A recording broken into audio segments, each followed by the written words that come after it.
الحمد لله وكفى وسلام على عباده الذين اصطفى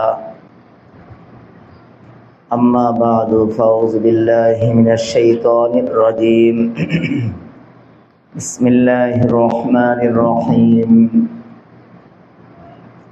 لقد كان لكم في رسول الله أسوة حسنة لمن كان يرجو الله واليوم الآخر وذكر الله كثيرا وقال رسول الله صلى الله عليه وسلم لا يؤمن أحدكم حتى أكون أحب إليه من والده وولده والناس أجمعين أو كما قال عليه الصلاة والسلام درشري قري اللهم صل على محمد وعلى آل محمد كما صليت على إبراهيم وعلى آل إبراهيم إنك حميد مجيد اللهم بارك على محمد وعلى آل محمد كما باركت على إبراهيم وعلى آل إبراهيم إنك حميد مجيد প্রথমেই আল্লাহ রব্বুল আলামিনের শুকরিয়া আদায় করতেছি যে আল্লাহ তাআলা মেহেরবানি করে আমাদেরকে একটি দ্বীনি মজলিসে বসার তৌফিক দান করছেন, জিকিরের মজলিসে বসার তৌফিক দান করছেন। আমরা এখানে যা বলতেছি, যা শুনতেছি, এগুলি সব জিকির হিসাবে গণ্য হইতেছে। মসজিদে বসে, কোন স্থানে বসে লা ইলাহা ইল্লাল্লাহ জিকির করলে, কোরআন তেলাওয়াত করলে যেমন সওয়াব হইতো, আপনারা আমরা এখানে বসে যে কথা বলতেছি, ইমানি আলোচনা করতেছি, শুনতেছি, এর দ্বারা আল্লাহ তাআলা আমাদেরকে ওরকমই সওয়াব দান করতেছেন। এই জন্য রাসূল আকরাম সাল্লাল্লাহু আলাইহি ওয়াসাল্লাম বলছেন, যেখানে আল্লাহ তাআলার জিকির হয়, জিকিরের মজলিস যেগুলি, এই মজলিসগুলির এত দাম, এই মজলিসগুলির চারদিক থেকে আল্লাহ তাআলার রহমতের ফেরেশতারা বেষ্টন করে রাখে এবং এই মজলিসের লোকগুলির উপর নাযালাত আলাইহিমুস সাকিনা, শান্তি রহমত বর্ষণ হইতে থাকে। ওয়া যাকারাহুমুল্লাহু ফী মান ইনদাহু, আল্লাহ তাআলার নিকটতম ফেরেশতা যিনিরা আছেন, আল্লাহ তাআলা ওই লোকগুলির কথা যারা আল্লাহকে জমিনে বসে স্মরণ করতেছে, তাদের কথা আল্লাহ তাআলা আরশে আজিমে বসে, আল্লাহ তাআলা আপন আরশে আজিম থেকে ঘনিষ্ঠ ফেরেশতাদের সাথে তাদের আলোচনা করেন। এই জন্য আমরা বসছি, এটা কোনো ছোট মজলিস না, এটা অনেক দামি মজলিস। রাসূল আকরাম সাল্লাল্লাহু আলাইহি ওয়াসাল্লাম বলেন যে, হে আমার সাহাবায়ে কেরাম, ইদা মারারতুম বিরিয়াজিল জান্নাহ ফারতাউ, যে তোমরা যখন জান্নাতের বাগিচায় বিচরণ করো, তখন তোমরা জান্নাতের ফলকে আহরণ করো। রাসূল আকরাম সাল্লাল্লাহু আলাইহি সাল্লামকে সাহাবায়ে কেরাম প্রশ্ন করছেন যে, ইয়া রাসূলুল্লাহ, জান্নাতের বাগান আমরা কোথায় পাইব আর জান্নাতের ফল আমরা কিভাবে আহরণ করব?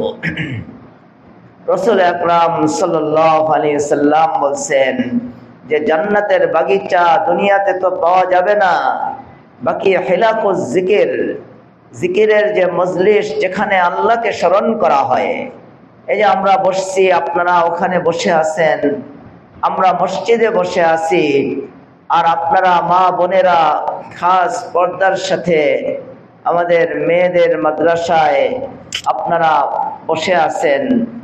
এই যে আপনারা বসে আছেন, ওখানে বসে বসে আল্লাহর কথা শুনতেছেন, এটা হলো হিলাকুজ জিকির, জিকিরের হালকা, জিকিরের মজলিস। রাসূল আকরাম সাল্লাল্লাহু আলাইহি সাল্লাম বলেন, যেখানে আল্লাহকে স্মরণ করা হয়, আল্লাহর বরত্বের কথা আলোচনা করা হয়, ওই মজলিসগুলি হলো জান্নাতের বাগিচা। রাসূল আকরাম সাল্লাল্লাহু আলাইহি ওয়াসাল্লামকে সাহাবায়ে ইকরাম প্রশ্ন করছেন যে ইয়া রাসূলুল্লাহ, আমরা জান্নাতের বাগানে জিকিরের মজলিসে বিচরণ করলে, অবস্থান করলে আমাদের লাভ কি হবে?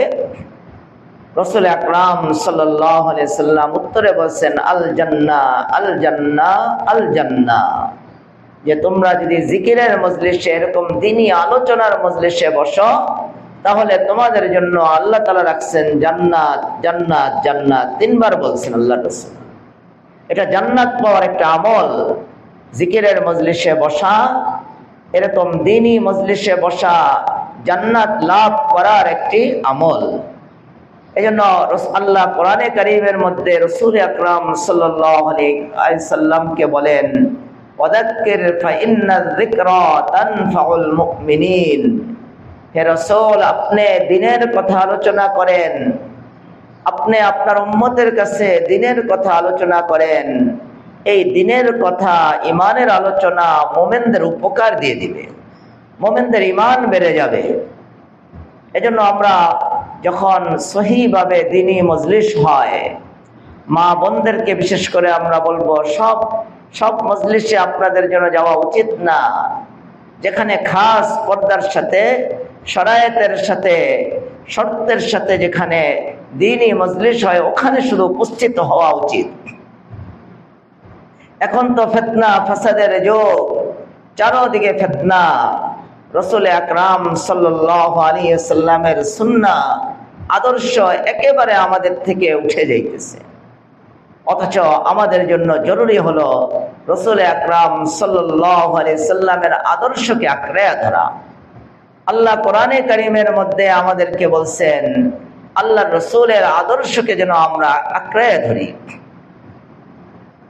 যে আল্লাহ কোরআনে কারীমের মধ্যে বলেন যে লাকাদ কানা লাকুম ফি রাসূলিল্লাহি উসওয়াতুন হাসানাহ, যে আমার রাসূল, তোমাদেরকে হেদায়েতের জন্য আমি যেই রাসূল প্রেরণ করছি, এই রাসূলের জীবন আদর্শের মধ্যে আমি তোমাদের জন্য উত্তম আদর্শ রেখে দিছি। রাসূলের জীবনের মধ্যে আছে তোমাদের জন্য উত্তম আদর্শ।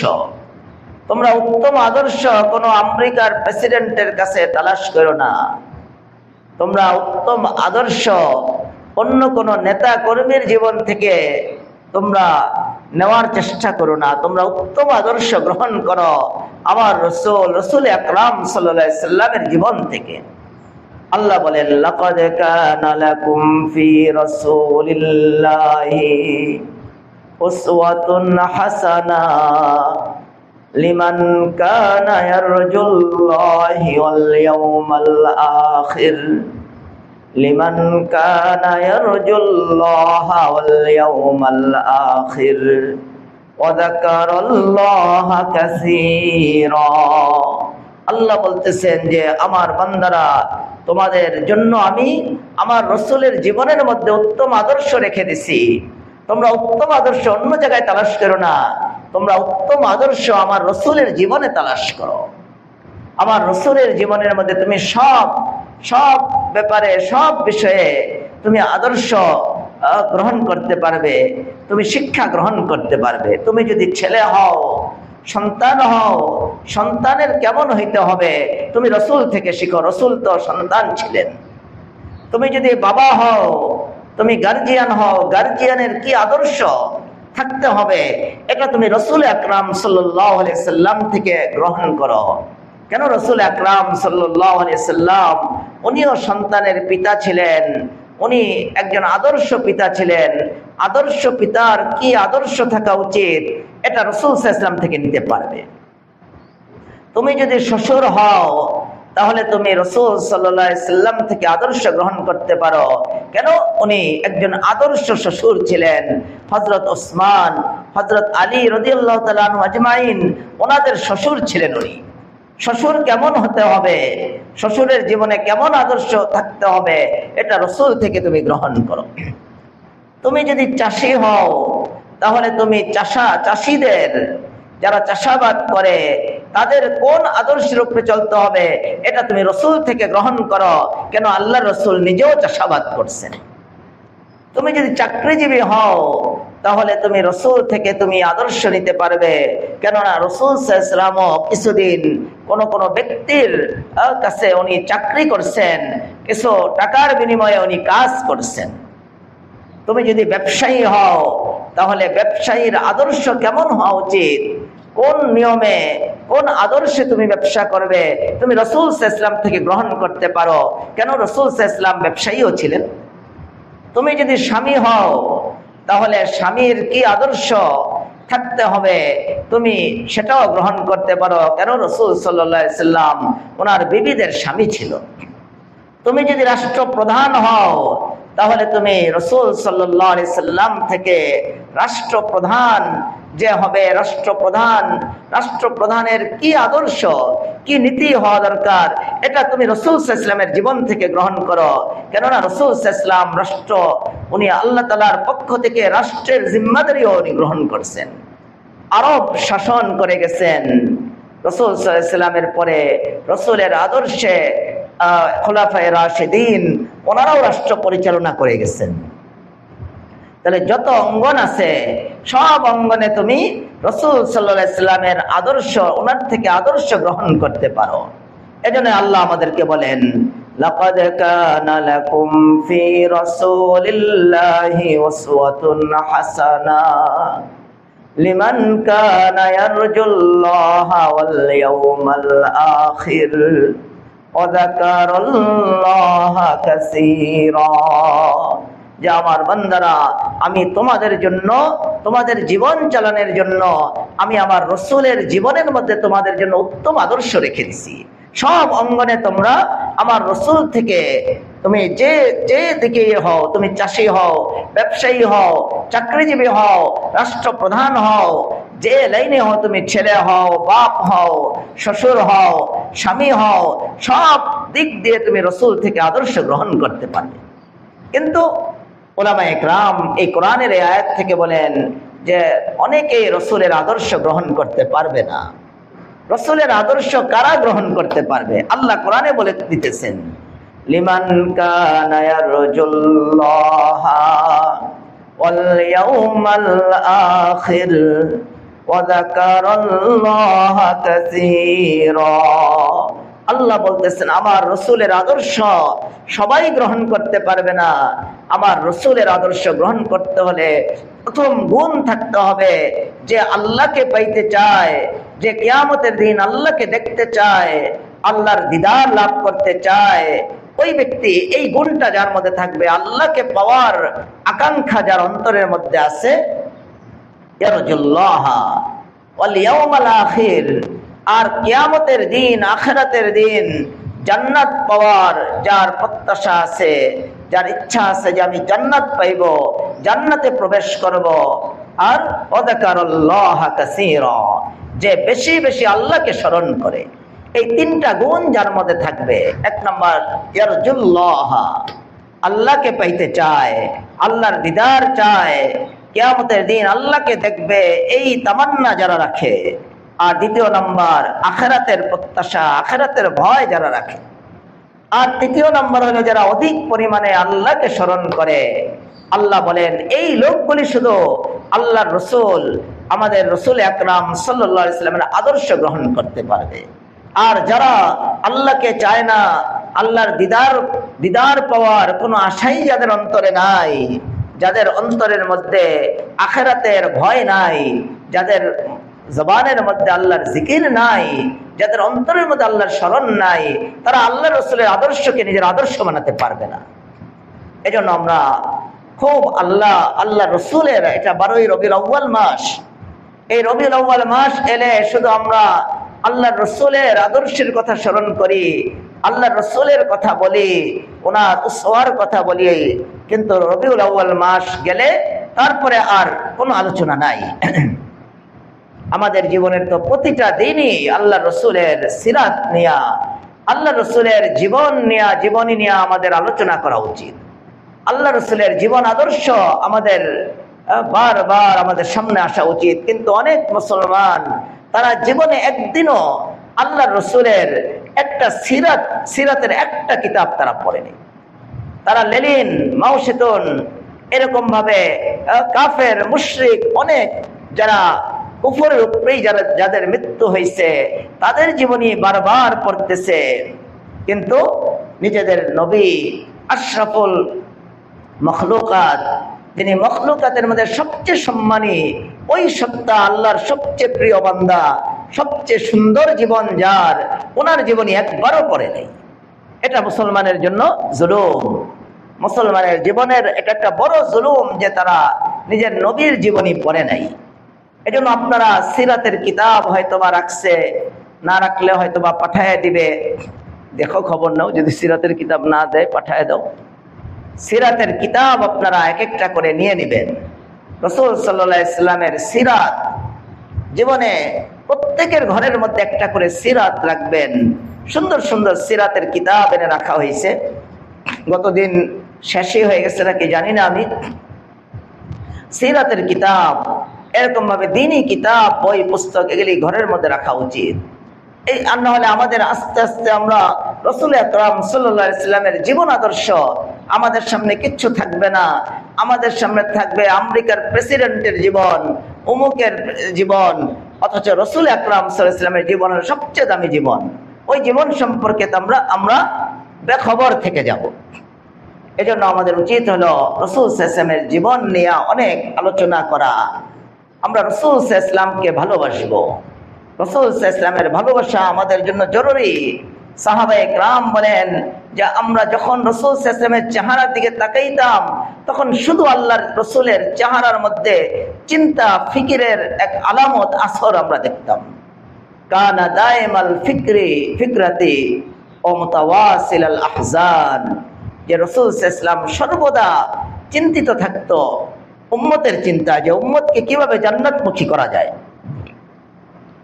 তাদের জীবন কিভাবে সফল হয়, তাদের জীবন কিভাবে সুন্দর হয়, এই চিন্তায় আল্লাহ রসুল বিভোর থাকতেন।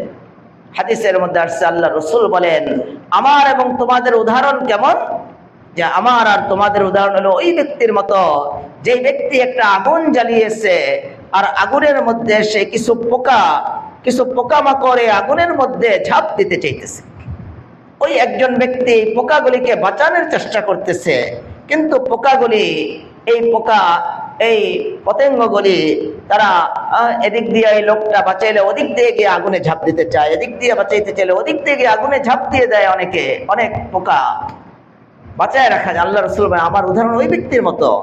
আমি চাই তোমাদের কোমরে ধরে ধরে জাহান্নামের আগুন থেকে বাঁচাইতে, আর তোমরা চাও জাহান্নামের আগুনে নিক্ষেপ হতে, তোমরা জাহান্নামের আগুনে পড়তে ঝাঁপ দিতে চাও, আমি চাই তোমাদেরকে জাহান্নামের আগুন থেকে বাঁচাতে। এজন্য আমাদের উচিত হলো রাসূল আকরাম সাল্লাল্লাহু আলাইহি সাল্লামের, তিনি আমাদের জন্য রাহমাতুল লিল আলামিন, ওমা আরসালনাকা ইল্লা রাহমাতাল লিল আলামিন। আল্লাহ বলতেছেন, আমি হে রাসূল আপনাকে পুরা জগতের জন্য রহমত করে প্রেরণ করছি।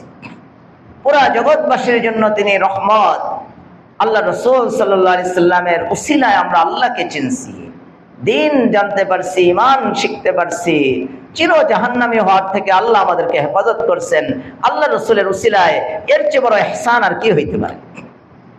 এজন্য আমাদের অন্তরের মধ্যে আল্লাহ রাসূলের ভালোবাসা থাকতে হবে। আল্লাহ রাসূলের ভালোবাসা আমাদের অন্তরে যদি পরিপূর্ণ না থাকে তাহলে আমরা পরিপূর্ণ ঈমানদার হতে পারবো না। রাসূল আকরাম সাল্লাল্লাহু আলাইহি ওয়াসাল্লাম বলেন, قال رسول الله صلى الله عليه وسلم لا يؤمن أحدكم حتى أكون أحب إليه من والده وولده والناس أجمعين أو كما قال عليه الصلاة والسلام। আল্লাহ রসুল বলেন, যে ব্যক্তির কাছে আমি রসুল তার পিতা মাতা ছেলে মেয়ের চেয়ে বেশি প্রিয় না হইব, ওই ব্যক্তি প্রকৃত ঈমানদার হতে পারবে না। আজকে আমাদের ভাইয়েরা স্ত্রীকে খুশি করার জন্য ঘুষ খায়, স্ত্রীর চাহিদা পুরা করার জন্য ঘুষে লিপ্ত হয়, সুদে লিপ্ত হয়, অবৈধ কামাইয়ে লিপ্ত হয়, স্ত্রীর ভালোবাসার চেয়ে আল্লাহর ভালোবাসা, আল্লাহর রসুলের ভালোবাসার চেয়ে স্ত্রীকে সে প্রাধান্য দিল, তাহলে সে প্রকৃত ঈমানদার হতে পারে নাই। যে ব্যক্তি ছেলেকে ভালোবাসতে গিয়ে, আজকে একজনে বলল যে অনেক বুঝানোর পরেও সে হজ করতে রাজি না, তাকে জিজ্ঞাসা করতে সমস্যা কি, এত টাকার মালিক, এত সম্পদের মালিক, কই 2টা ছেলে আছে, আমি যদি হজ করি 5 লক্ষ টাকা 6 লক্ষ টাকা আমার কমে যাবে, আমি এই ছেলেগুলিকে তো ঠগানো হবে। নাউজুবিল্লাহ, সে এটাকে ঠগানো মনে করতেছে। সে ছেলেকে প্রাধান্য দিল আল্লাহ রসুলের হুকুমের উপর। আল্লাহ রসুল বলেন, লা ইউমিনু আহাদুকুম, তোমাদের কেউ প্রকৃত মুমিন হতে পারবে না, কামেল ঈমানদার হতে পারবে না, যতক্ষণ পর্যন্ত সে তার মা বাবা ছেলে মেয়ে সবার চেয়ে আমি রসুলকে, এমনকি তার নিজের জীবন থেকে রসুলকে বেশি ভালোবাসত, তাহলে সে প্রকৃত ঈমানদার হতে পারবে। এজন্য আমরা রসুলকে ভালোবাসবো। সবাই দাবি করে আমরা রসুলকে ভালোবাসি। রসুলের ভালোবাসা এটা মুখে বললেই ভালোবাসা হবে না। আমি যদি লিখে দেই আমি আশিকে রসুল, আমি যদি স্লোগান দেই আমি সুন্নি, কিন্তু আমি রসুলের সুন্নতকে মানি না, আমি 1000 বারও যদি বলি হে রসুল আমি তোমাকে ভালোবাসি, এই দাবির মধ্যে আমি মিথ্যুক প্রমাণিত হব।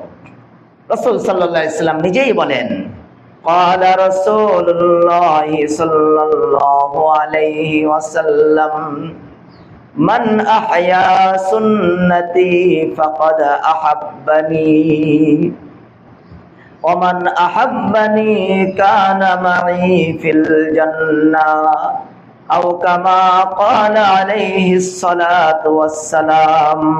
আল্লাহ রসুল বলেন, যে ব্যক্তি আমার সুন্নতকে ভালোবাসে, যে আমার সুন্নতকে জিন্দা করে, ঘুমের সময় সুন্নত তরিকায় ঘুমায়, ঘুমের থেকে উঠার সময় সুন্নত তরিকায় ঘুম থেকে উঠে দোয়া করে, ওযু করে, মিসওয়াক ওযু করে মসজিদে আসে, নামাজ পড়ে, আবার ব্যবসা বাণিজ্য করে আমার সুন্নত তরিকায়, মসজিদে ঢুকে সুন্নত তরিকায়, বের হয় সুন্নত তরিকায়, ঘরে ঢুকে সুন্নত তরিকায়, বের হয় সুন্নত তরিকায়, সব কাজে যে আমার সুন্নতকে জিন্দা করে, রাসূল সাল্লাল্লাহু আলাইহি ওয়াসাল্লাম বলে সে আমাকে ভালোবাসে। যে আমার সুন্নত জিন্দা করে না, যার জীবনে আমার কোনো সুন্নত নাই, আমার সুন্নতকে মানে না, সে আমাকে আসলে 1000 বারও যদি বলে আমি রসুলকে ভালোবাসি, কিন্তু প্রকৃতপক্ষে সে আসলে রসুলকে ভালোবাসে না।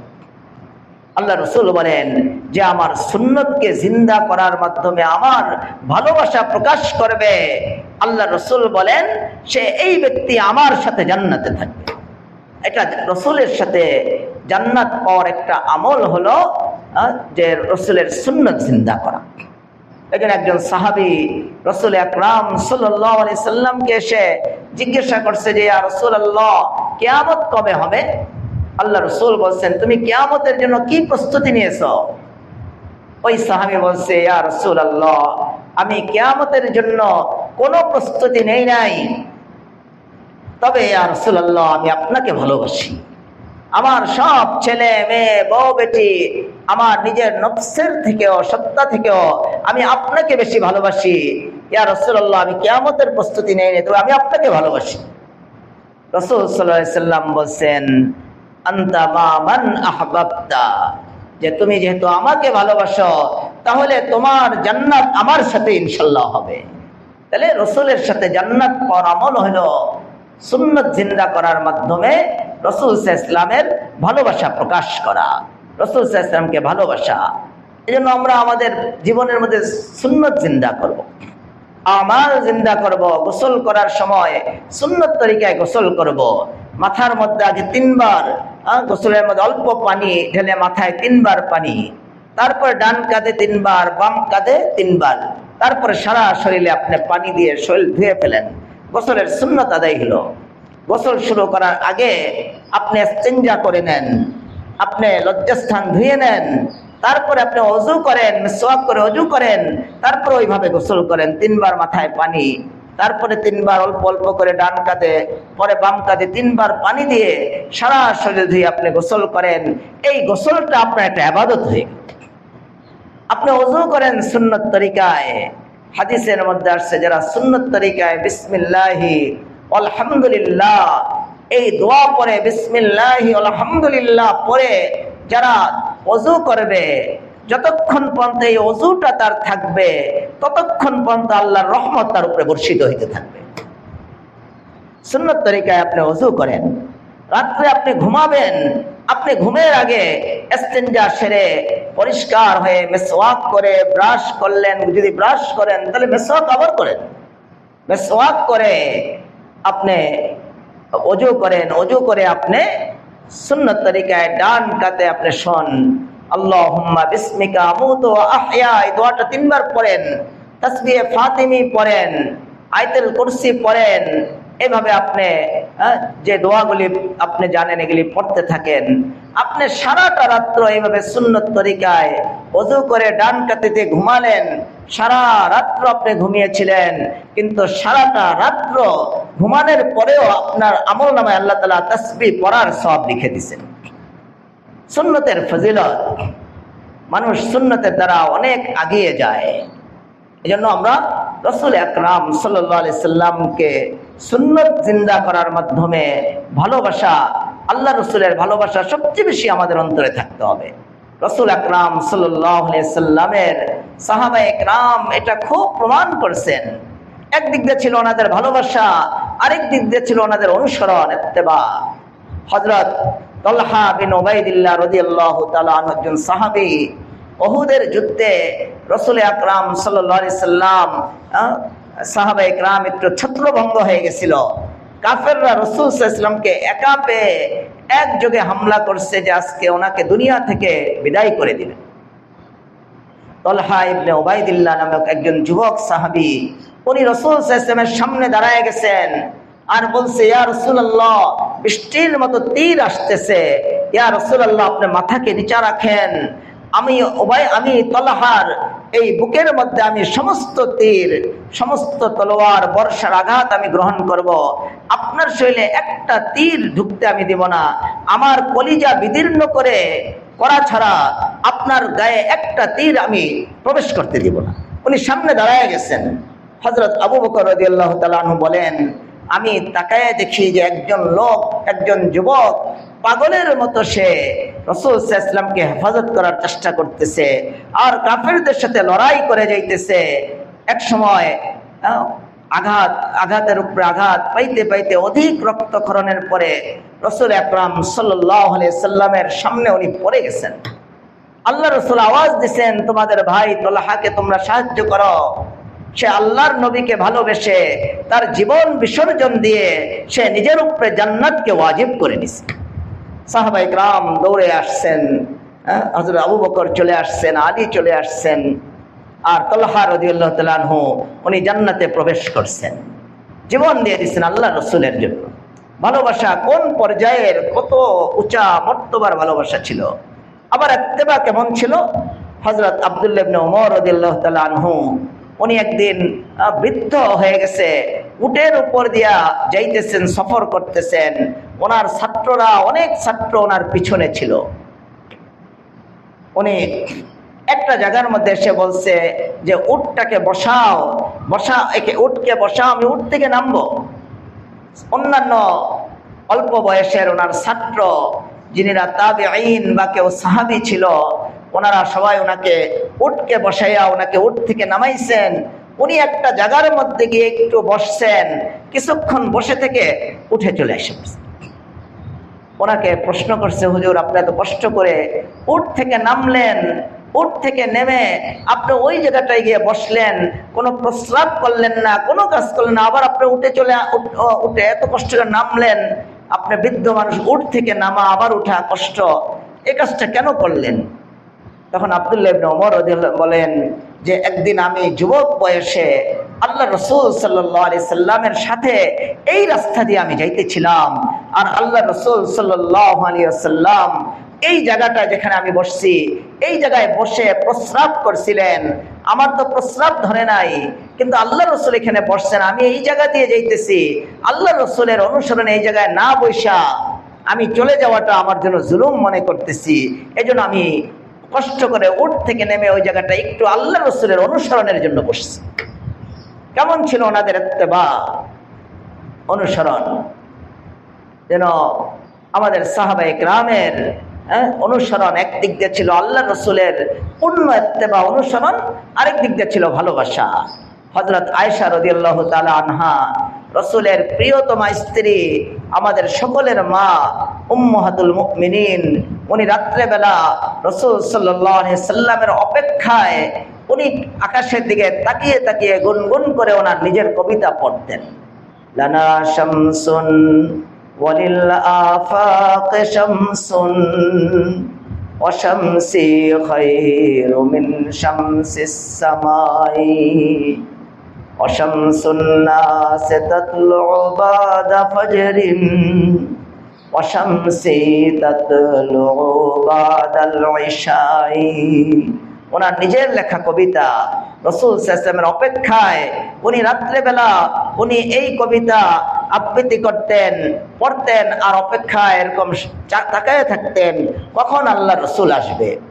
উনি কবিতা আবৃত্তি আল্লাহ রসুলকে পাওয়ার আকাঙ্ক্ষায়, নিজের স্বামীকে পাওয়ার আশায়, রসুলের ভালোবাসায় উনি বেচৈন হয়ে যেতেন আর এই কবিতা পড়তেন। লানা শামসুন ওয়ালিল আফাক শামসুন ওয়া শামসি খায়রু মিন শামসিস সামাই।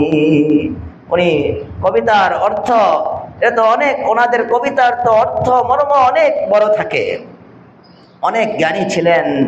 আল্লাহ রসুল বলছেন, আমার এলেমের 2/3 আয়েশা নিয়ে নিছে। আমার এলেম সবাই মিলে নিছে 1/3, আয়েশা একাই 2/3 পেয়ে গেছে। এত এলেম ছিল আয়েশা রাদিয়াল্লাহু তাআলা আনহার। সব সাহাবায়ে, আবু বকর রাদিয়াল্লাহু তাআলা আনহু থেকে নিয়া সব সাহাবায়ে কেরাম যখন কোনো মাসালায় ঠেকে যাইতেন, আয়েশা রাদিয়াল্লাহু তাআলা আনহার কাছে গিয়ে হল করতেন। উনি পড়তেন যে লানা শামসুন ওয়ালিল আফাক শামসুন, আল্লাহ রসুলের প্রেমে, ভালোবাসায়, অপেক্ষায় এই কবিতা পড়তেন যে আমারও একটা সূর্য আছে, আমার ঘরের জন্য আল্লাহ একটা সূর্য দান করছে, আর আকাশেরও একটা সূর্য আছে। ওয়াশামসি খায়রু মিন শামসিস সামাই। আয়েশা রাদিয়াল্লাহু তাআলা আনহা বলেন যে আমার ঘরেরও একটা সূর্য আছে আর আকাশেরও একটা সূর্য আছে, কিন্তু জেনে রাখো আমার ঘরের সূর্য রাসূল আকরাম সাল্লাল্লাহু আলাইহি সাল্লাম আকাশের সূর্য চেয়ে অনেক দামি। ওয়াশামসুন নাস তাতলু বাদা ফাজরিন ওয়া শামসি তাতলু বাদাল ইশাই। যে মানুষের সূর্য, আকাশের সূর্য, এটা তো উদিত হয় ফজর নামাজের পরে। আয়েশা রাদিয়াল্লাহু তাআলা আনহা বলেন, আর আমার সূর্য, আমার ঘরের সূর্য রাসূল আকরাম সাল্লাল্লাহু আলাইহি সাল্লাম উদিত হয় এশার নামাজের পরে। এইভাবে স্বামীর প্রেম প্রকাশ করছেন, স্বামীর ভালোবাসা, নবীর ভালোবাসা, আর ওদিক দিয়ে আবার ইত্তেবা, অনুসরণ। যখন আবু বকর রাদিয়াল্লাহু তাআলা আনহুর ছেলে আয়েশা রাদিয়াল্লাহু তাআলা আনহার ভাই আব্দুর রহমান বিন আবি বকরের ছেলে হইছে, তখন সবাই বলছে যে ঘরের মধ্যে অনেকদিন পরে ছেলে হইছে, একটা উট জবে করে আমরা আকিকা করব। আয়েশা রাদিয়াল্লাহু তাআলা আনহা, তখন তো রাসূল সাল্লাল্লাহু আলাইহি ওয়াসাল্লাম ইন্তেকাল হয়ে গেছে। আয়েশা রাদিয়াল্লাহু তাআলা প্রতিবাদ করছেন যে কখনো হতে পারে না, আমাদের রাসূল সাল্লাল্লাহু আলাইহি ওয়াসাল্লামের সুন্নাত হলো ছেলে হইলে 2টা বকরি বা খাসি বা দুম্বা, এই ছোট প্রাণী, এগুলি জবে করে আকিকা করতে হয়। উট, গরু জবে করে আকিকা করা রাসূলের সুন্নাত নয়, অতএব আমি এটা দিব না। তোমরা রাসূল সাল্লাল্লাহু আলাইহি ওয়াসাল্লামের সুন্নাতকে মেনে নাও, তোমরা 2টা বকরি বা খাসি জবে করে আকিকা করো, তোমরা উট জবে করে আকিকা করতে পারবে না। আল্লাহ রসুলের সুন্নতকে উনি অমান্য করতে দেন নাই। একদিক দিয়ে ভালোবাসা, আরেক দিক দিয়ে রাসূল আকরাম সাল্লাল্লাহু আলাইহি সাল্লামের ইত্তেবা, অনুসরণ। এটার কারণেই ওনারা এত বড় ছিল। এক সাহাবী উনি বর্ণনা করেন যে আমার মধ্যে একটু সন্দেহ বিরাজ করত যে আল্লাহ রাসূল সাল্লাল্লাহু আলাইহি সাল্লামের, যে আমাদের পেটে খিদা লাগলে, ঘরে খাদ্য নাই, পেটে খিদা লাগলে রাসূল আকরাম সাল্লাল্লাহু আলাইহি সাল্লামের কাছে গেলে, রাসূলের চেহারার দিকে তাকায় থাকলে আমাদের এই ক্ষুধার্ত পেটে যে ক্ষুধা আছে, রাসূলের চেহারার দিকে তাকায় আমরা ভুলে যেতাম। আমাদের পেটে খিদার কথা মনে থাকতো না, এত সুন্দর চেহারা। আমার একটু এই যে আল্লাহ রসুল বেশি সুন্দর না 14 তারিখের চাঁদ বেশি সুন্দর, যে আল্লাহ রসুলের ভালোবাসায় আমি এটা পরীক্ষা করার জন্য অপেক্ষায় ছিলাম। একদিন 14 তারিখের জ্যোৎস্না রাত্রিতে আল্লাহ রসুল এসে রাত্রে দাঁড়াইছেন। ওই সাহাবী বলেন, আমি তখন আমার পরীক্ষার সময় আমি পরীক্ষা করার সুযোগ পেয়ে গেলাম। আমি একবার আল্লাহ রসুলের চেহারার দিকে তাকাইছি, আবার চাঁদের দিকে 14 তারিখের ঝলমলে চাঁদের দিকে তাকাইছি, আবার আল্লাহ রসুলের আবার চাঁদের দিকে, আবার আল্লাহ রসুলের দিকে তাকাইছি, আবার চাঁদের দিকে তাকাইছি। কয়েকবার এভাবে তাকানোর পরে আমি নিশ্চিত হয়েছি 14 তারিখের চাঁদের চেহারার মধ্যে কলঙ্ক আছে, কিন্তু আমাদের রাসূল সাল্লাল্লাহু আলাইহি ওয়াসাল্লামের চেহারার মধ্যে কোনো কলঙ্ক নেই। এই জন্য হাসান রাদিয়াল্লাহু তাআলা আনহু রাসূল সাল্লাল্লাহু আলাইহি ওয়াসাল্লামের একজন বড় কবি সাহাবী, উনি কবিতা রাসূলের চেহারার দিকে তাকায়া তাকায়া কবিতা পড়তেন। ভালোবাসা, রাসূলের ভালোবাসায় রাসূলের চেহারার দিকে তাকিয়ে তাকিয়ে গুনগুন করে কবিতা পড়তেন। ওয়া আহসানু মিনকা লাম তারা কাত্তু আইনি ওয়া আজমালু মিনকা লাম তালিদিন নিসাউ। যে হে রাসূল, ইয়া রাসূলুল্লাহ, পৃথিবীর কোন চোখ আপনার চেয়ে সুন্দর কোন মানুষ দেখে নাই। ওয়া আজমালু মিনকা লাম তালিদিন নিসাউ, আর পৃথিবীর কোন মা, ইয়া রাসূলুল্লাহ, আমি আপনার দিকে তাকাইয়া আমি আরবে আজমে বিভিন্ন রাষ্ট্রে সফর করছি, কিন্তু এটা আমি নিশ্চিত পৃথিবীর কোন মা আপনার চেয়ে সুন্দর কোন সন্তান প্রসব করে নাই। খুলিকতা মুবাররাআন মিন কুল্লি আইবিন কাআন্নাকা খুলিকতা কামা তাশাউ। যে ইয়া রাসূলুল্লাহ, আমি আপনার দিকে তাকাইয়া এটা আমার অনুভূতি, এটা আমার বিশ্বাস যে আল্লাহ তাআলা আপনাকে সব ধরনের কলঙ্ক থেকে, সব ধরনের দোষ ত্রুটি থেকে মুক্ত করে আল্লাহ আপনাকে সৃষ্টি করছেন। কাআন্নাকা খুলিকতা কামা তাশাউ। যে ইয়া রাসূলুল্লাহ, আমার তো মনে হয় আপনি আকাশের জগতে, রূহের জগতে যখন ছিলেন তখন আপনি আল্লাহ তাআলার কাছে আবদার করছিলেন যে আল্লাহ আমার নাকটাকে এইভাবে বানায় দেন, আল্লাহ আমার ভুরুটাকে এইভাবে বানায় দেন, আল্লাহ আমার কান এইভাবে বানায় দেন, আল্লাহ আমার আঙ্গুলগুলিকে এইভাবে বানায় দেন, আমার চোখটাকে এমন ভাবে বানায় দেন যার কারণে আপনার কানের দিকে তাকাইলে শুধু তাকাই থাকতে মন চায়, আপনার ভুরুর দিকে তাকায় থাকলে চোখ ফিরানো যায় না, আপনার কপালের দিকে তাকায় থাকলে চোখ বন্ধ করতে মন চায় না, আপনার চেহারার দিকে তাকায় থাকলে পেটের খিদার কথা মনে থাকে না। এত ভালোবাসা ছিল সাহাবায়ে কেরামের। রাসূল সাল্লাল্লাহু আলাইহি সাল্লাম থুতু ফেলতেছেন, সাহাবায়ে কেরাম দৌড়ে এসে থুতুগুলি হাতের মধ্যে নিয়ে ওনার চেহারার মধ্যে ওনারা মালিশ করা শুরু করে দিয়েছেন। আল্লাহ রাসূল সাল্লাল্লাহু আলাইহি সাল্লাম সিঙ্গা লাগাইছেন, শরীর থেকে রক্ত বের হয়েছে, একটা পাত্রের মধ্যে রক্তগুলি জমা করছে। এক সাহাবীকে বলছে যে তুমি এই রক্তগুলি ওই জঙ্গলে নিয়ে মাটির মধ্যে দাফন করে দাও। ওই সাহাবী দৌড়ে গেছে মাটির মধ্যে দাফন করতে গিয়ে উনি চিন্তা করে, আল্লাহ রাসূলের রক্ত আমি মাটির মধ্যে দাফন করব, যদি কুকুর এসে এখানে পা দেয়, এখানে যদি কুকুর এরকম পা দিয়ে করে মাটি উঠে এখানে প্রস্রাব করে, আমার রাসূলের রক্তের সাথে বেয়াদবি হবে। কোনো চিন্তা না করতে পেরে উনি কিছু না বুঝেই উনি পুরা রক্তগুলি ডকডক করে পান করে ফেলছে। আসছে রাসূলের কাছে যে ইয়া রাসূলুল্লাহ, আমি আসছি, এটা কি করছো? আল্লাহ রাসূলের একটু সন্দেহ হয়ে গেছে যে ও যে আশেক কি করলো, আমার রক্ত কি খেয়ে ফেললো কিনা, আল্লাহ রাসূলের একটু সন্দেহ হয়েছে। আল্লাহ রাসূল জিজ্ঞাসা করছে কি করছো? ইয়া রাসূলুল্লাহ, আমি তো কোনো দিক বিদিক না পেয়ে যে আপনার রক্তের সাথে কোনো বেয়াদবি হয়ে যায় কিনা এটা আমি পান করে ফেলছি। আল্লাহ রাসূল তখন ওই সাহাবীকে বলছে যে শরীরের ভিতরে আমি মুহাম্মদুর রাসূলুল্লাহ সাল্লাল্লাহু আলাইহি সাল্লামের রক্ত প্রবেশ করছে, এই শরীর কোনোদিন জাহান্নামে যাবে না। এত ভালোবাসা ছিল সাহাবায়ে কেরামের। আবার ইত্তেবা, অনুসরণ, সর্বোচ্চ অনুসরণ, ওনাদের অনুসরণের ঘটনা এগুলি তো বলে শেষ করা যাবে না। ইরান গেছে সাহাবায়ে কেরাম ভাঙ্গা তলোয়ার নিয়ে ইরানের সাথে যুদ্ধ করবে। ওই সময়ের সুপার পাওয়ার, সবচেয়ে শক্তিশালী এখনের আমেরিকা, ওই সময় ছিল ইরান। সাহাবায়ে কেরামের এই ভাঙ্গা তলোয়ার আর শরীরের এই দুর্বল শরীর দেখা ওরা হাসি তামাশা ঠাট্টা শুরু করছে। যে এরা বলে এই ভাঙ্গা তলোয়ার নিয়ে বলে আমাদের সাথে ইরানের সাথে তারা যুদ্ধ করবে, হ্যাঁ, এরকম ঠাট্টা শুরু করছে। হযরত ওই জামাতের মুজাহিদদের কমান্ডার জিম্মাদার ছিল হুযাইফা বিন ইয়ামান আর রবিয়া রাদিয়াল্লাহু তাআলা আনহুমা, দুই সাহাবী।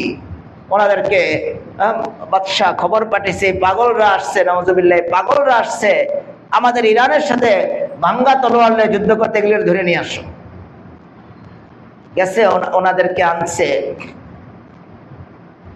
দারোয়ান ওনাদেরকে আটকাইছেন যে তোমাদের শরীরের মধ্যে দেখতেছি কম দামি পোশাক, জুব্বা, এই পোশাক তোমরা খোলো, ইরানের বাদশার কাছে তোমরা গিয়ে বসবা, ইরানের বাদশার কাছে তোমরা যাবে। এখন আমরা ইরানের পোশাক তোমাদেরকে দেই, এই পোশাকটা পরে তোমরা বাদশার কাছে যাও, এটা ভালো হবে, এই আরবের পোশাক এটা ফেলো। তখন রবিয়া রাদিয়াল্লাহু তাআলা আনহু বলছেন যে আমার গায়ে যে পোশাকটা দেখতেছো এটা জানো এটা কার পোশাক? তোমাদের যে পোশাক এটা তো অগ্নি পূজকদের পোশাক, আর আমরা যে পোশাকটা পরছি এটা রাসূল আকরাম সাল্লাল্লাহু আলাইহি সাল্লামের আদর্শের পোশাক। আমাদের এই পোশাক পরানো অবস্থায় যদি বাদশার কাছে যেতে দাও আমরা যাব, আর না হলে তোমার বাদশার সাথে কথা বলার কোনো আমাদের ইচ্ছা নাই। আমরা আমাদের কথা যদি মেনে তারা ঈমান আনে তাহলে তো ভালো, আর নাহলে আমরা এই ভাঙ্গা তলোয়ার নিয়ে আমরা জিহাদ শুরু করব।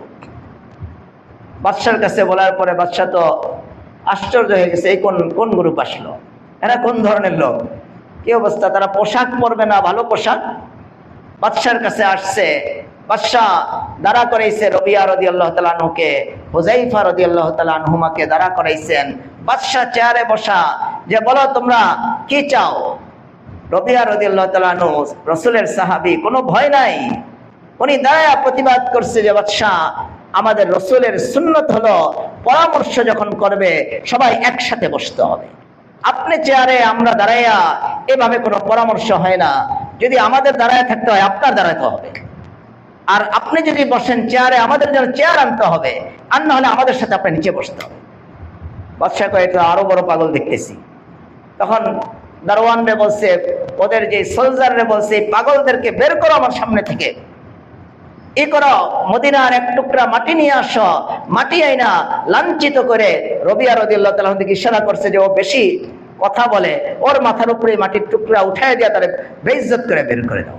রবিয়া রাদিয়াল্লাহু তাআলা আনহুর মাথার মধ্যে যখন এই মাটির টুকরা দিছে, উনি আস্তে করে আলহামদুলিল্লাহ করে মাটির টুকরা নিয়ে নিছে। আর বাদশাকে বলছে, বাদশাহ আমরা তো আসছিলাম তলোয়ার দিয়ে যুদ্ধ করে ইরান বিজয় করবো, ইরানের মাটি ছিনিয়ে নিব, এখন তো দেখতেছি আপনি ফ্রি ইরানের মাটি আমাদের মাথায় দিয়ে দেন, আমরা কিন্তু নিয়ে গেলাম গিয়া করে দৌড় মারছে।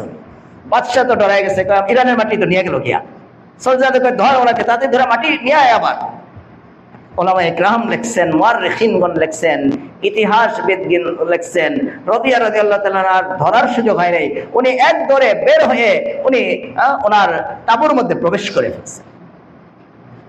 বের হওয়ার পরে দারোয়ানরা, সোলজাররা, বাহিনীরা, কাফেররা ঠাট্টা বিদ্রুপ করে ওনাদেরকে বলতেছে তোমাদের তলোয়ারটা একটু দেখি। দেখা যায় ভাঙ্গা, এটা জোড়া লাগানো তলোয়ার, আর তোমাদের শরীরও দেখতেছি দুর্বল, এই ভাঙ্গা তলোয়ারে তোমরা করবা কি? রবিয়া রাদিয়াল্লাহু তাআলা আনহু হুযাইফা বিন ইয়ামান বলতেছে আমাদের ভাঙ্গা তলোয়ার দেখলা, আমাদের হাতটাও একটু দেখো। কয় তোমাদের হাত তো দেখছি চিকন পাতলা, কোনো কিছু গোশতই নাই। কয় না, এটা এইভাবে না, তোমাদের ইরানের সবচেয়ে শক্তিশালী ঢাল, যে ঢালটাকে কেউ আঘাত করে ভাঙতে পারে না, এই ঢালটা এখানে নিয়ে আসো, এটা নিয়ে আমাদের এই হাতের পরীক্ষাটা একটু করে নাও। হযরত সাহাবায়ে কেরাম বর্ণনা করেন ইরানের শক্তিশালী শক্ত ঢালটা এনে এইভাবে দাঁড়া করাইছেন। দাঁড়া করানোর পরে রবিয়া রাদিয়াল্লাহু তাআলা আনহু উনি তলোয়ার নিয়ে, ওই ভাঙ্গা তলোয়ার নিয়ে বিসমিল্লাহ বলে আল্লাহু আকবার বলে একবার আঘাত করছেন, সবচেয়ে শক্তিশালী ঢালটা দ্বিখণ্ডিত হয়ে গেছে। পুরা ইরানের মধ্যে আওয়াজ পড়ে গেছে যে এগুলি তো কোনো এই জমিনের লোক না, আমরা অন্য গ্রহের কোনো লোক, এদের সাথে যুদ্ধ করে পাওয়া যাবে না। পুরা ইরানের বাদশা থেকে নিয়ে সবার ভিতরে ভয় ঢুকে গেল। আল্লাহ তাআলা ওই ভাঙ্গা তলোয়ারওয়ালা সাহাবাদের উসিলায়, সাহাবাদের মাধ্যমে ইরানকে ইসলামের জন্য বিজয় করে দিলেন।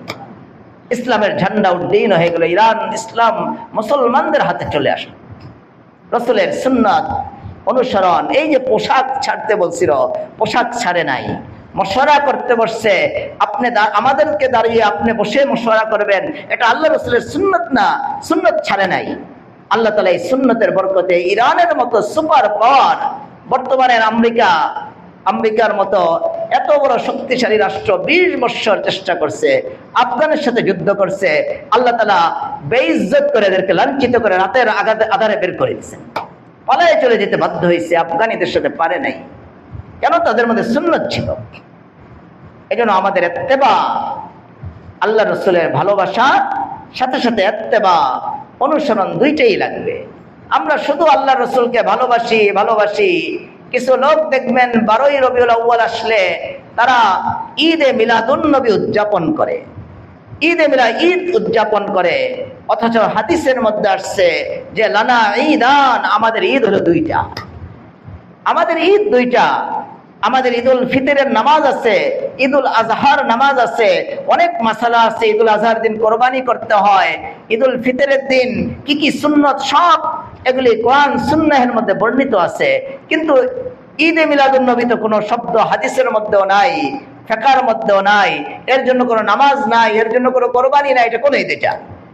এটা যদি কোনো ঈদ ইসলামে থাকতো তাহলে ঈদুল ফিতর, ঈদুল আজহার মধ্যে যেমন আমাদের আহকাম আছে, ঈদে মিলাদুন নবীর জন্য কিছু আহকাম থাকতো। অথচ এই 12ই রবিউল আউয়ালের দিন রাসূল সাল্লাল্লাহু আলাইহি সাল্লাম জন্মগ্রহণ করছে কিনা এর মধ্যে বিস্তর মতভেদ আছে। বেশিরভাগ মুহাদ্দিসিনে কেরাম ওনাদের রায় হলো রাসূল আকরাম সাল্লাল্লাহু আলাইহি সাল্লাম 8ই রবিউল আউয়ালে জন্মগ্রহণ করছে, 12ই রবিউল আউয়ালে মৃত্যুবরণ করছে। যেদিন রাসূল সাল্লাল্লাহু আলাইহি সাল্লাম মৃত্যুবরণ করছে ওই দিন আমাদের ভাইয়েরা ঈদ উদযাপন করতেছে।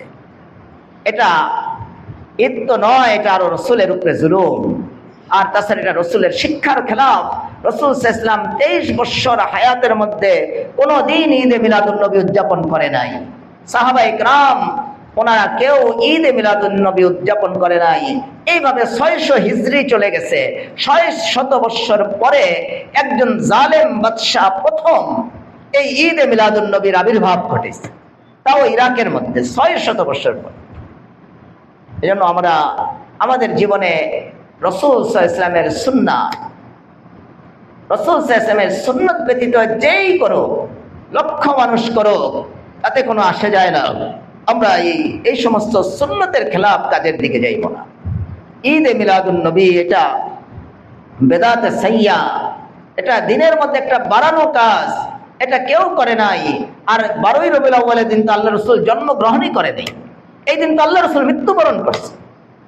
এই দিনে আল্লাহ রাসূল মৃত্যুবরণ, বেশিরভাগ আপনারা সিরাতের কিতাবগুলিকে আপনারা ঘাটেন, দেখবেন অধিকাংশ মুআররিখিন, মুহাদ্দিসিন একরাম দলিলের আলোকে ওনারা লিখছেন 12ই রবিউল আউয়ালের দিন আল্লাহ রাসূল জন্মগ্রহণ করছে কিনা এর মধ্যে প্রচুর সন্দেহ। 8ই রবিউল আউয়ালের মধ্যে এটা অধিকাংশ মুহাদ্দিসিনের রায়, ধারণা, ওনাদের তাহকিক যাচাই বাছাই করে লিখছেন 8ই রবিউল আউয়ালের দিন আল্লাহ রাসূলের জন্ম, 12ই রবিউল আউয়ালের দিন আল্লাহ রাসূলের মৃত্যু। তাহলে যেদিন আল্লাহ রাসূলের মৃত্যু ওই দিন ঈদ উদযাপন করা, এটা তো এমনি তো এই ঈদ বলতে কিছুই নাই। আমরা যদি ঈদুল ফিতর, ঈদুল আজহা আরেকটা নাম রেখে ঈদুল কাজা একটা নাম রেখে দিলাম, একদিন আরেকদিন ঈদ পালন শুরু করে দিলাম, তাহলে এটা তো আমাদের জন্য ঈদ হবে না, এটা হবে গুনাহের দিন। বাড়ানোর কোনো ক্ষমতা আমাদেরকে আল্লাহ দেন নাই। এজন্য আমরা রাসূলের সুন্নতকে আঁকড়ায় ধরবো, রাসূলের সুন্নতকে, সুন্নত যেটা আছে ওই অনুপাতে আমরা আমল করব, এটা আমাদের জন্য উপকার হবে। কি উপকার হবে আল্লাহ রাসূল বলেন, قال رسول الله صلى الله عليه وسلم من تمسك بسنتي عند فساد أمتي فله أجر 100 شهيد أو كما قال عليه الصلاة والسلام। আল্লাহ রাসূল বলেন, যারা ফিতনা ফাসাদের যুগে কোন বিজাতিদের আদর্শকে গ্রহণ না করে আমি রাসূল সাল্লাল্লাহু আলাইহি সাল্লামের আদর্শকে গ্রহণ করবে, আল্লাহ রাসূল সাল্লাল্লাহু আলাইহি সাল্লাম বলেন কিয়ামতের দিন আল্লাহ তাকে 100 শহীদের মর্যাদা দিয়ে উঠাবে, তাকে আল্লাহ 100 শহীদের মর্যাদা দান করবেন। এজন্য আমাদের উচিত হলো সুন্নত অনুযায়ী আমল করা। আমাদের মা বোনেরা, আপনারা আজকে অনেক মা বোন, আমি খবর পেলাম 1000-2000 মা বোন আপনারা জমা হয়ে গেছেন। আমাদের অনেক মা বোনেরা, তারা অনেকের ধারণা যে বায়াত না হইলে, পীরের মুরিদ না হইলে জান্নাতেই যাওয়া যাবে না।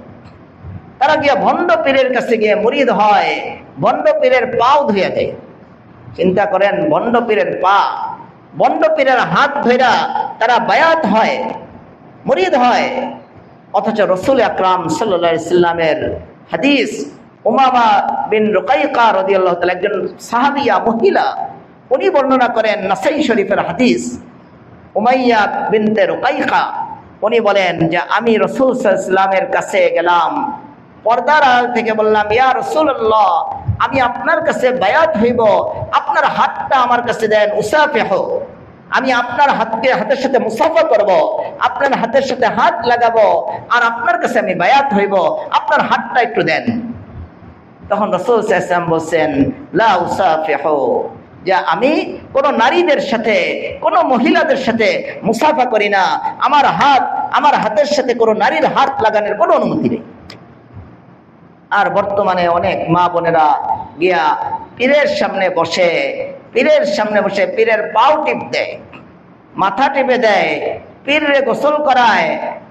আরো তো খারাপ কথা, পীরের গোসল করা পানি এটা নিয়ে আসে, এটা বলে পান করলে অসুখ ছেড়ে দেবে। নাউজুবিল্লাহ। আপনার এই সমস্ত এইভাবে পীরের হাতে হাত দিয়া বেপরদায় পীরের কাছে গিয়ে বসে বায়াত হওয়া রাসূলের সুন্নতের খেলাফ। রাসূল সাল্লাল্লাহু আলাইহি ওয়াসাল্লাম মেয়েদেরকে এইভাবে কোনো বায়াতই করেনি। রশি ঢুকাইয়া মেয়েদের কাছে আল্লাহ রাসূল দেয়নি। অনেকে রশি পাঠায় দেয়, পাকানো রশি পাঠায় দেয় মেয়েদের কাছে, পাগড়ি পাঠায় দেয়, এটারও দরকার নাই। আমি যদি এখান থেকে আমি বলি যে আমি আপনাদেরকে বায়াত করে নিলাম এই শর্তের উপরে, আপনি যদি কবুল করে নেন যে আমিও আপনার হাতে বায়াত হয়ে গেলাম, আপনার কাছে বায়াত হলাম, বাস আপনি বায়াত হয়ে গেলেন। এইভাবে বায়াত মহিলাদের হওয়ার কোনো, এই যে একটা কথা বলে যার পীর নাই তার পীর হলো শয়তান, এটা মওযু, জাল কথা, এটা মূর্খদের বানানো কথা, ভণ্ড পীরদের বানানো কথা। এজন্য আপনাদের কাজ হলো রাসূলের সুন্নত মেনে চলা, রাসূলের আদর্শ মেনে চলা। রাসূল সাল্লাল্লাহু আলাইহি ওয়াসাল্লামের আনুগত্য আদর্শ মানলে আমাদের লাভ কি হবে? আল্লাহ কোরআনে কারীমের মধ্যে বলছেন, যারা রাসূলের আদর্শ আনুগত্য, রাসূলের আদর্শ মেনে চলবে, রাসূলের অনুগত হয়ে চলবে, সুন্নাত মেনে চলবে, তাদেরকে আল্লাহ তাআলা নবীদের সাথে জান্নাত দান করবে। আল্লাহ কোরআনে কারীমের মধ্যে বলেন, ওমাই ইউতিইল্লাহা ওয়ার রাসূলা ফাউলাইকা মাআল্লাযীনা আন'আমাল্লাহু আলাইহিম মিনান নাবিয়্যিন ওয়াস-সিদ্দীকিন ওয়াশ-শুহাদা'i ওয়াস-সালিহিন ওয়া হাসুনা উলাইকা রাফীকা। আল্লাহ বলতেছেন, যারা আল্লাহকে মানবে, আল্লাহর রাসূলের অনুসরণ করবে, আল্লাহর রাসূলের সুন্নতকে মেনে চলবে, আল্লাহ বলতেছেন যে তাদের হাসর হবে মান নাবিয়্যিন ওয়াস-সিদ্দীকিন ওয়াশ-শুহাদা'i ওয়াস-সালিহিন, নবীদের সাথে, সিদ্দিকিনদের সাথে, শহীদদের সাথে, নেককার লোকদের সাথে তাদের হাসর হবে। অন্য হাদিসের মধ্যে আল্লাহ রাসূল বলেন, قال رسول الله صلى الله عليه وسلم كل أمتي يدخلون الجنة إلا من أبى قيل من أبى يا رسول الله قال من أطاعني دخل الجنة ومن عصاني فقد أبى أو كما قال عليه الصلاة والسلام। আল্লাহ রাসূল বলেন, আমার সব উম্মত জান্নাতে যাবে, কিন্তু যারা অস্বীকার করছে, যারা মুখ ফিরিয়ে নিছে, তারা জান্নাতে প্রবেশ করবে না। সাহাবায়ে কেরাম প্রশ্ন করছেন, কিলা মান আবা ইয়া রাসূলুল্লাহ, হে আল্লাহর রাসূল, আপনার উম্মত হওয়ার পরে আপনার থেকে আবার মুখ ফিরিয়ে নেবে, এরা কারা? রাসূল সাল্লাল্লাহু আলাইহি ওয়াসাল্লাম উত্তরে বলেন, قال من أطاعني دخل الجنة ومن عصاني فقد أبى আল্লাহ রসুল বলেন, যারা ঈমান আনার পরে আমি রসুলের সুন্নতকে মেনে চলবে, দ্বীনকে মেনে চলবে, বেদাতের দিকে যাবে না, শিরিকের দিকে যাবে না, এই লোকগুলি আমাকে মানলো, আমার ইতাআত করলো, তারাই আমার সাথে জান্নাতে থাকবে। ওমান আসানি ফাকাদ আবা। আর যারা ঈমান আনার পরে আমার সুন্নতকে অস্বীকার করছে, আমার আদর্শকে অস্বীকার করছে, আমার আদর্শকে ছেড়ে দিয়া তারা ওই ভণ্ড পীরের পিছে বা অন্য কোনো মতাদর্শের পিছনে তারা চলা শুরু করলো, তারাই আমাকে অস্বীকার করলো, তাদের ঠিকানাই হবে জাহান্নাম। আপনি যদি এখন ভণ্ড পীরের কাছে গিয়া পাও ধুইয়া দেন, আপনি যদি ভণ্ড পীরের দরবারে গিয়ে হাত ধরে আপনি বায়াত হন, ভণ্ড পীর আপনাকে লোকমা দেয়, ওই লোকমা আপনি খাইয়া মনে করেন জান্নাতের খানা খেয়ে ফেলছি। জান্নাতের খানা নেয়, পীরের থেকে জান্নাতের খানা নেয়।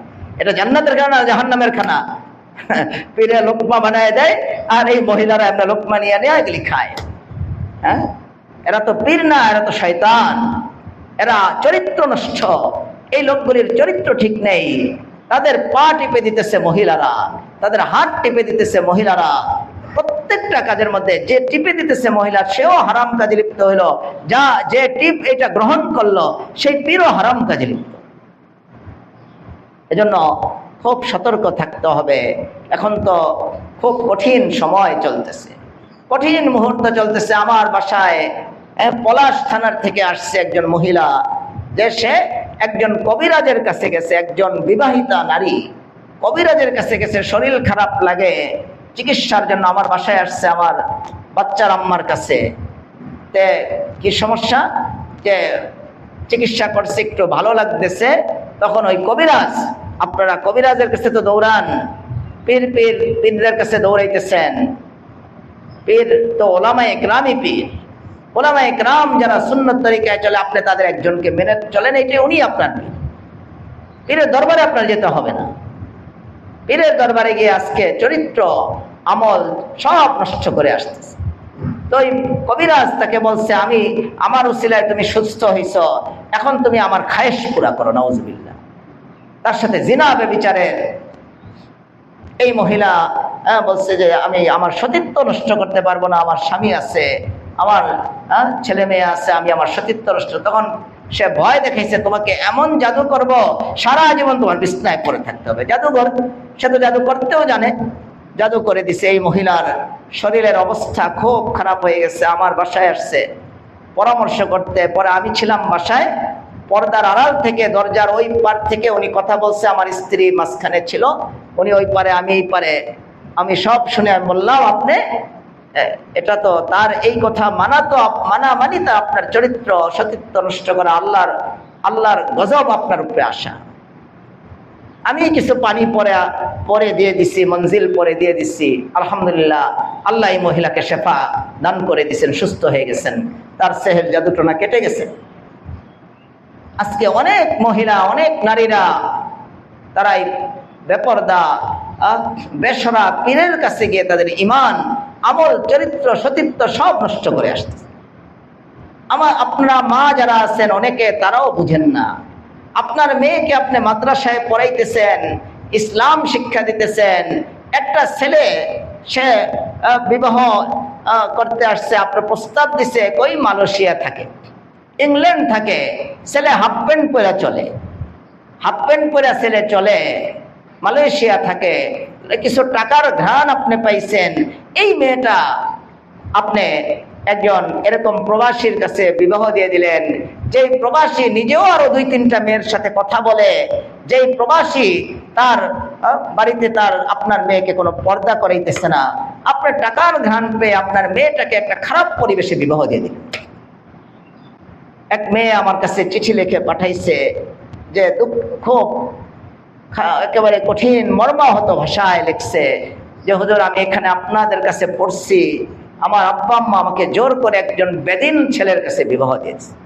এই বেদিন ছেলে আমার পর্দা, আমার আমল, আমার কিছু আর ঠিক রাখতেছে না। আমি কি করতে পারি? আমার কাছে পরামর্শ চাইছে লিখিত আকারে। মা বাবা টাকার ঘ্রাণ পেয়ে মেয়েদেরকে খারাপ জায়গায় বিবাহ দিয়ে দিতেছে। একটা মেয়েকে মাদ্রাসায় পড়াইয়া আপনি একটা বেদিন ছেলের কাছে হাফ প্যান্ট পরে হালাল কামাই নাই, নিজের ভাইয়ের সাথে আপনার মেয়েকে নিজের ভাইয়ের কাছে দিয়ে দিতেছে, ভাইয়ের লোকে ঘুরতে পাঠায় দিতেছে, আপনার সে এটা কিছুই মনে করে না, এরকম বেদিন ফ্যামিলিতে আপনি বিবাহ দিয়ে দিতেছেন। আপনি দুনিয়াকে প্রাধান্য দিলেন, আল্লাহ রসুলের দিনকে আপনি নষ্ট করে দিলেন। এটা দয়া করে আপনারা মা বোনেরা করবেন না। মা বোনেরা, এখানে ভণ্ড পীর আসতেছিল সাভার থেকে, তার সাথে 100-200 নারী সবসময় যে এলাকায় যায় 100-200 নারী তার সাথে মহিলা যায়। আমরা এটা বাধা দিছি। কিছু মা বোনেরা তারা খুব ব্যথিত হয়েছে যে একজন পীর আসবে আমাদের এলাকায়, তারপরে আমাদেরকে একবেলা আবার সে বলে নিজে খাওয়াইতো, খানার দাওয়াতও দিছে মা বোনদেরকে। 600 মেয়ে মহিলাদের রান্না খাওয়ার দায়িত্ব ওই পীরের কাঁধে। পীর সাভার থেকে আইসা খানা খাওয়াবে, আবার তার সাথে 150 মহিলা আসবে, তার বডিগার্ড হলো মহিলা। আমরা তো আর মানতে পারি নাই। আমরা আপনাদের ঈমান, আপনাদের চরিত্র, আপনাদের সতীত্ব রক্ষার জন্য আমরা এর বিরুদ্ধে দাঁড়াইছিলাম। আলহামদুলিল্লাহ সে আর এই এলাকায় ঢুকতে পারে নাই। এখন শুনলাম আবার ওই দূরে দূরে আসে, এই এলাকার থেকে মা বোনেরা অনেকে গিয়া এরকম ভাবে অনেক ভাইয়েরা টাকার লোভে, খাওয়ার লোভে তার কাছে গিয়া তার মজলিসে বসতেছে ভণ্ড পীরের কাছে। অথচ সাভারের মধ্যে সবাই জানে এই লোকটা ভণ্ড পীর, এতাতি ভণ্ড পীর। সে দোতলার মধ্যে মহিলাদেরকে রাখে, একতলায় নিজের মসজিদের মধ্যে একতলায় নিজে নামাজ পড়ে, আর দোতলার মধ্যে মহিলারা অবস্থান করে থাকে। এই জাতীয় পীর সে, তাকে এনে আপনারা নিজের পীর বানায় ফেলতে চাইতেছে। এই জন্য আমি অনুরোধ করবো, আপনারা ঈমান নষ্ট করবেন না, আমল নষ্ট করবেন না, নিজেদের চরিত্র সতীত্ব।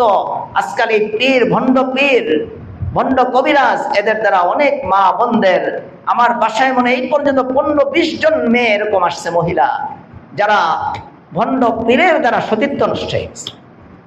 ভণ্ড পীর, ভণ্ড কবিরাজদের দ্বারা তার সতীত্ব নষ্ট হয়েছে। আমার বাসায় বাচ্চার মার থেকে আপনারা জানতে পারবেন, অনেক মেয়ে এইভাবে কবিরাজের কাছে গিয়ে তার সতীত্ব নষ্ট করে ফেলছে। এই জন্য আপনারা রাসূল সাল্লাল্লাহু আলাইহি ওয়াসাল্লামের যে সুন্নাহ, রাসূল সাল্লাল্লাহু আলাইহি ওয়াসাল্লামের আদর্শ, এটাই আপনারা আঁকড়ায় ধরবেন। আপনারা অন্যদিকে যাওয়ার কোনো প্রয়োজন নেই। আপনার বায়াত হওয়ার ইচ্ছা থাকলে, এই যে আমি বয়ান করতেছি, আজকে আমি বললাম যে যারা বায়াত হইতে চায় আমি তাদেরকে বায়াত করে নিলাম। আপনি মনে মনে কবুল করে নেন যে আমি বায়াত হইলাম, বাস আপনি বায়াত হয়ে গেছে। আমি আপনাকে বায়াত করার নিয়তে, আমরা তো সাধারণত মাইকে এভাবে বায়াত করি না, অনেকে অনেক ঘোরার পরেও বায়াত করি না। এখন তো অনেক পীর বের হয়ে গেছে, সে স্বপ্নের কথা বলে যে আমি স্বপ্নে দেখছি আল্লাহ রসুল আমারে বলছে এই বছর এতজন, 101 জন, 313 জন আমার সাথে উমরায় যাবে, তাদেরকে আমার খেলাফত দিয়ে দিতে হবে। এক রঙের জুতা, এক রঙের পায়জামা, এক রঙের পাঞ্জাবি, এক রঙের পাগড়ি, এক রঙের ব্যাগ লইয়া, 300 লইয়া ছুটে একটা এই হাউমাউকাও ঘটায় দেয় আর কি, একটা প্রচার ঘটায় দিল। নিজের প্রচারের জন্য এই ধরনের হাজারো পীর এখন বের হয়ে গেছে। আমাদের মাধবদী, নরসিংদীতে বেশি বিচরণ করতেছে এই জাতীয় পীর। অনেকেই ধোকায় পড়ে গেছে যে রাসূল সাল্লাল্লাহু আলাইহি ওয়াসাল্লামের ঘাম আছে তার কাছে, রাসূল সাল্লাল্লাহু আলাইহি ওয়াসাল্লামের চুল আছে, রাসূল সাল্লাল্লাহু আলাইহি ওয়াসাল্লামের কি কাপড় আছে। অল্প বয়সের আলেম বা কম জ্ঞানী অশিক্ষিত এই লোকগুলি এগুলি শুনে তারা খুব যে রসুলের ঘাম আছে, রসুলের ঘাম আয়েশা রাদিয়াল্লাহু তাআলার কাছে নাই, আয়েশা গেছে 1400 বছর পরে আমাদের একজন পীরের কাছে। নিশ্চিত ধান্দাবাজ, ধোকাবাজ।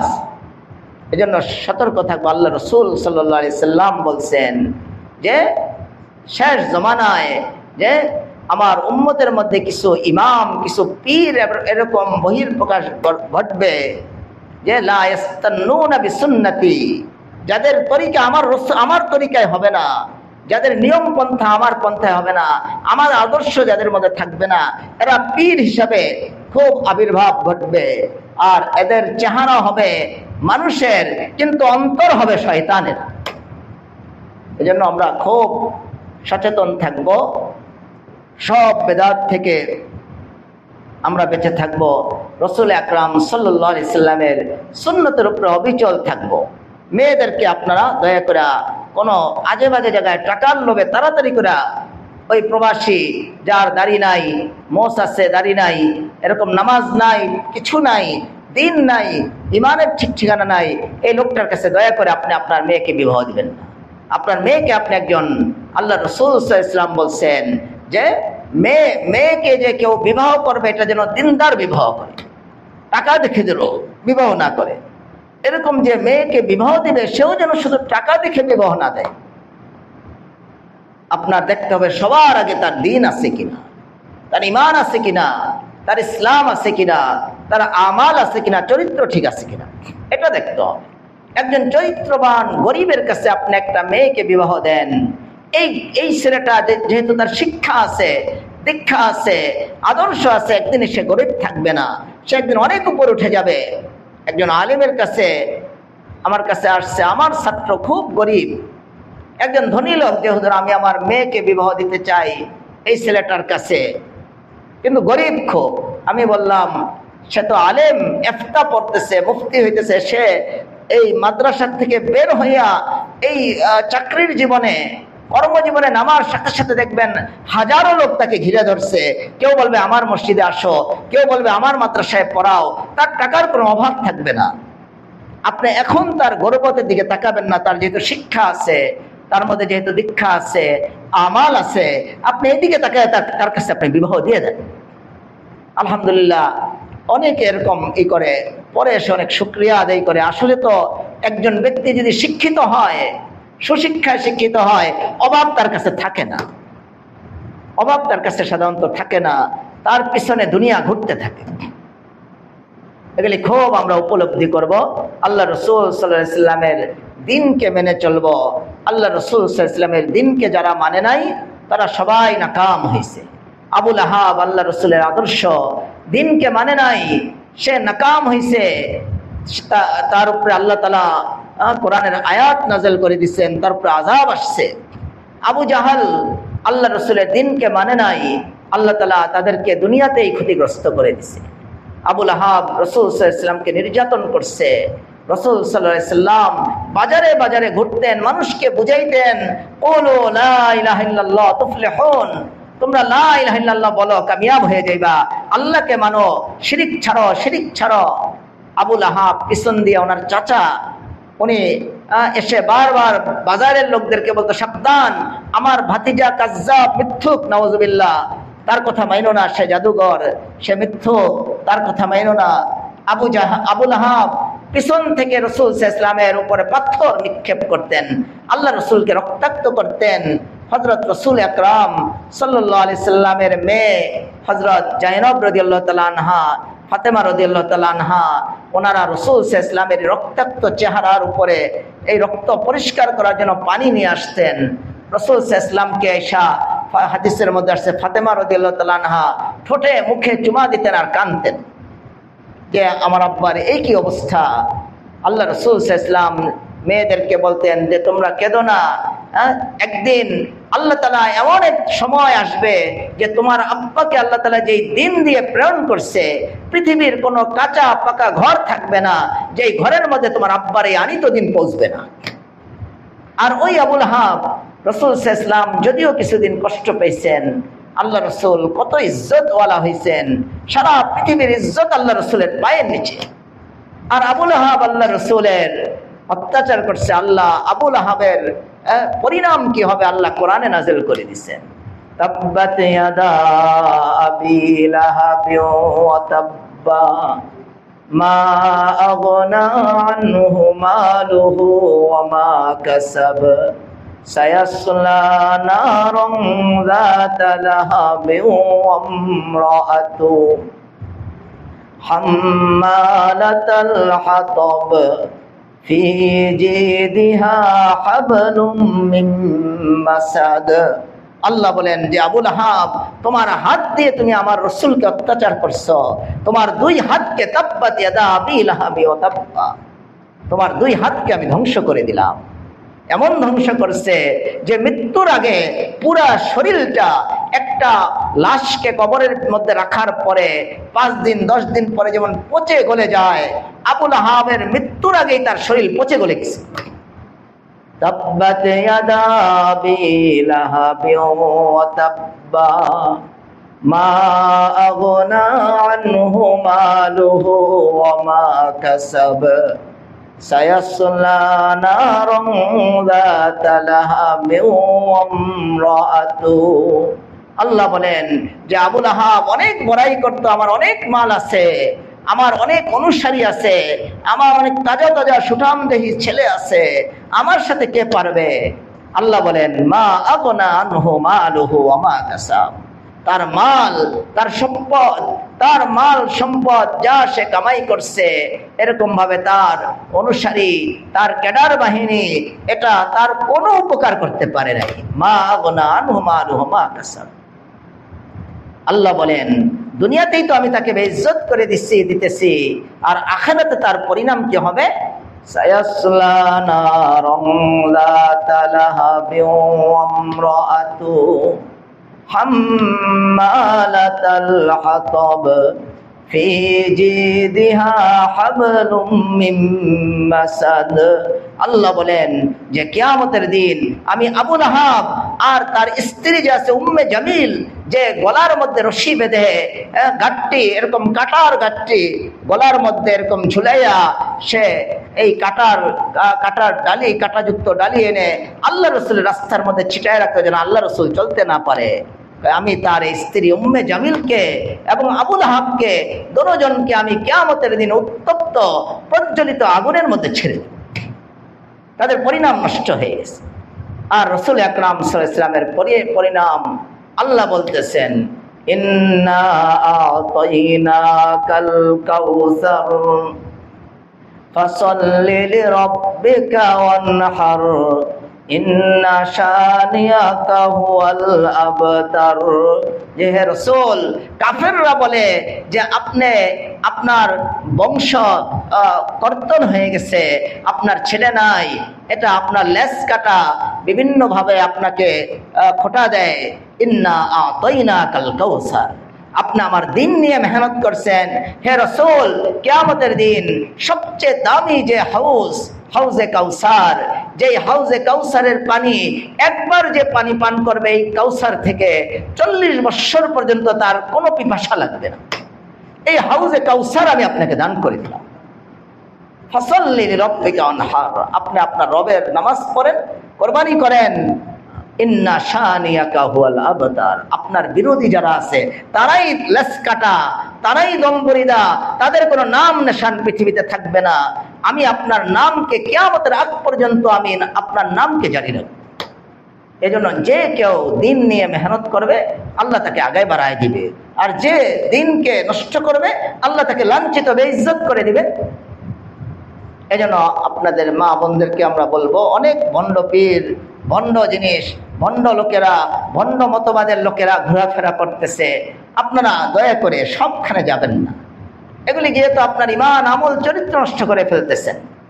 এগুলি না করে আপনি আপনার এলাকার ওলামায়ে কেরাম বা যেখানে তবলিগের তালিম হইতেছে এখানে গিয়ে আপনি এইরকম খুসুসি মজলিসে বসে আপনি দিন অর্জন করতে থাকেন। আল্লাহ আমাদের সবাইকে বুঝদান করেন। যা বললাম, যা শুনলাম, এর উপরে আমল করার তৌফিক দান করেন। আমাদের যত জীবনের যত সমস্যা আল্লাহ সহজ আসান ফয়সালা করে দেন। আল্লাহ সারা বিশ্বের মুসলমানদের উপর রহম ফরমান, আমাদের দেশের উপর আল্লাহ তাআলা রহম ফরমান, খাস করে ফিলিস্তিনের মুসলমানদের উপর রহম ফরমান। আল্লাহ তাআলা ফিলিস্তিনের মুসলমানদের সকল ধরনের নসরত, সাহায্যের দরজা আল্লাহ খুলে দেন। আল্লাহ তাআলা যারা আমাদের কাছে দোয়া চাইছে সবার দিলের নেক মাকাসিদ উদ্দেশ্যাবলী পুরা করে দেন। সুবহানাকাল্লাহুম্মা বিহামদিকা আশহাদু আল্লা ইলাহা ইল্লা আনতা আস্তাগফিরুকা ওয়া আতুবু ইলাইক।